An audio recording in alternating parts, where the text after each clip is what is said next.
All right, and we are back here on the GSMC Sports Podcast. And for the fourth part of the show, we are now going to talk about the Dodgers Cubs game from this morning. We will talk about Roki Sasaki's debut, how he performed. Dodgers ended up winning 6-3. You had a few home runs in this game, all by the Dodgers. Um, Tommy Edman, who was a trade acquisition from last year, he homered. You also had Kike Hernandez hitting a two-run homer as well, and then Shohei Ohtani hit a home run.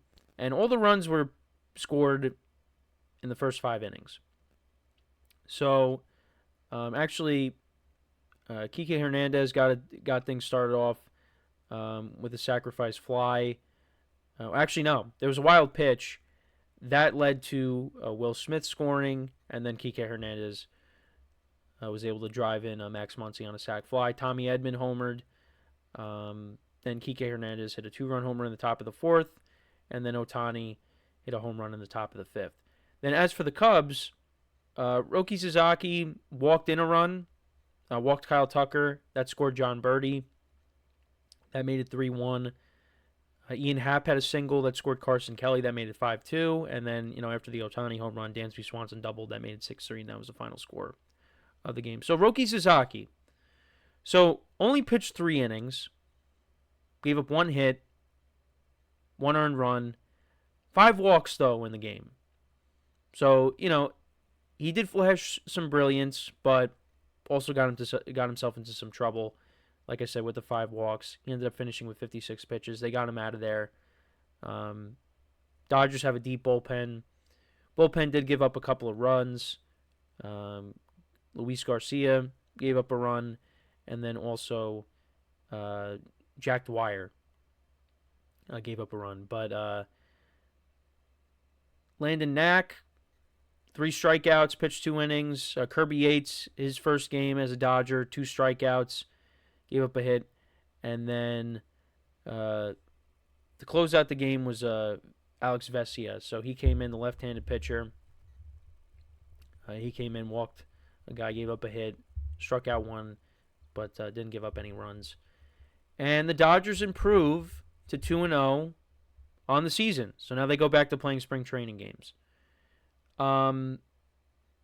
Look, it's only 2 games, but again, Dodgers are a very deep team, and they were missing 2 of their best players in this game, so they're not 100% yet.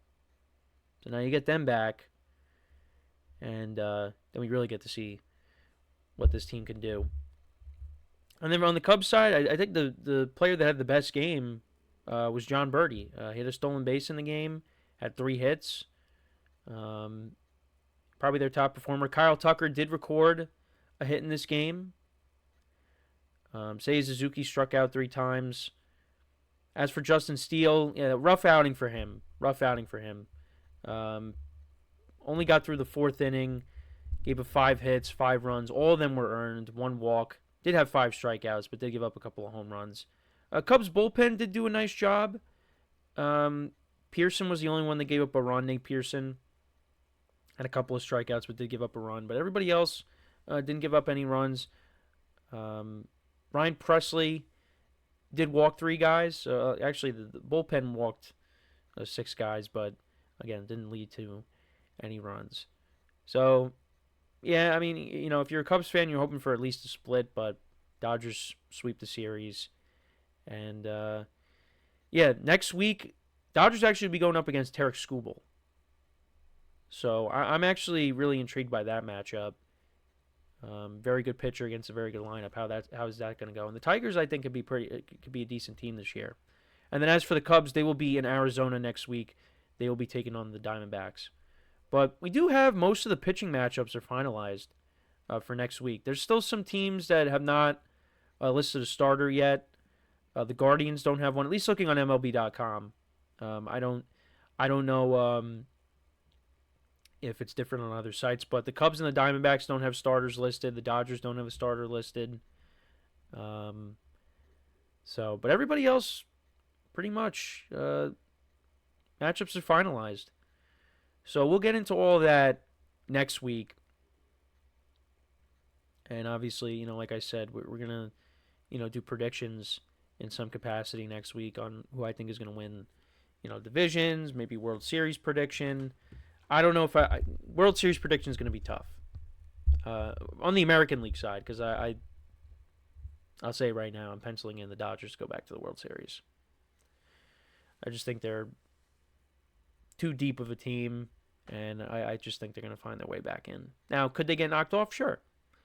But the American League, I think, is the tougher one to decide because to be honest, being a little biased, but I was maybe thinking of putting the Yankees back in, but because of all the injuries, I don't even know if they're going to win their own division now with all the injuries. So, and especially now with Garrett Cole being out for the year, like I don't think they're getting all the way to the World Series without Garrett Cole. Like I just don't think that's happening. So I don't know who that team is going to be. I'm really going to have to think about this one over the next week. But I do have the Dodgers making it, and they're already at 2 wins to start off the year. They're going to win 100+ games. Like they just are. If the team stays healthy, they're winning 100+ games. And could they? Could it be a possibility that they break the single season? I was thinking about this. Could they break the single season win record? Could they do that? Now, we've had teams that come close. The Red Sox, they won like 108 games, back in 2018. That honestly, the 2018 Red Sox, that was probably the best team that I've ever seen in my lifetime. That team was an absolute juggernaut. And, Red Sox fans, if you're watching this, this is coming from a Yankee fan. That was one of, if not the best team, one of the best teams that I've ever seen. Now, obviously, I really will be biased here and say, the 09 team, the Yankees is always going to be, at the top for me. But 2018 Red Sox, that team, I mean, it was an offensive juggernaut. So, yeah, the MLB season win record. Actually, it's held by both the Cubs, the 1906 Cubs, and the 2001 Mariners. 116. Could the Dodgers get to 116? I mean, if they stay healthy, I think it's definitely a possibility. But, injuries could come around. I mean, look, they dealt with a lot of injuries to their pitching staff last year. I mean, look, they're not going to be a team that goes 162-0. It's not happening. But they will. I think they could come close to that. I think they could get to 108, like the Red Sox did. But, it's tough. It's going to be very tough to do. But I think they have the team to do it. They got 3 MVPs in their lineup. And I do think, look, Sasaki, was rough today. But, hey, Yamamoto was rough last year in his debut. And look at how that turned out. He's going to figure it out, you would imagine. And, Ohtani's going to be pitching at some point. And they're going to go to a 6-man rotation. And their bullpen is lights out. Their bullpen is really good, and they brought in, Kirby Yates and Tanner Scott to go along with it. So, they're loaded from top to bottom. They got a lot of depth on their team. They got one of the best farm systems in the league. So, let's see how many wins they get. Let's see how many wins. But I don't want to rush the season. I want to enjoy this year because it will go very fast. Once we get to like the summer, then that's when it really starts to. Once we get to the All-Star break, then you're like, oh no, it's the second half now. And then all of a sudden the season's over. But depending on what my team does this year, if they perform poorly, I'm going to say, yep, let's get the football season. I'm done here. I'm done. But I don't think that's going to be the case. I think I think at least the Yankees. I think will have a good year, but um, I'm not expecting a year like last year. Although I've been very impressed with what I've seen from some of the young players, and Cody Bellinger's had a good spring, but yeah, no, I Aaron Judge has not had a good spring, but did hit the ball well yesterday. Had a double in the gap, and then Bellinger drove him in. So hopefully we see a lot of that. But yeah, we'll see. But the Dodgers, they get us started off with the 2 wins against the Cubs. Again, it's only 2 games, but I mean, we all know the Dodgers are going to be very good. The Cubs, that's a team I want to see. How does this team do over the course of the whole season now? Do they win the Central, or do they just miss out on the playoffs? Are they a wild card team? What is this Cubs team? What are they? Justin Steele was not great. Imanaga was not great, but I think those guys, they'll be solid for them this year.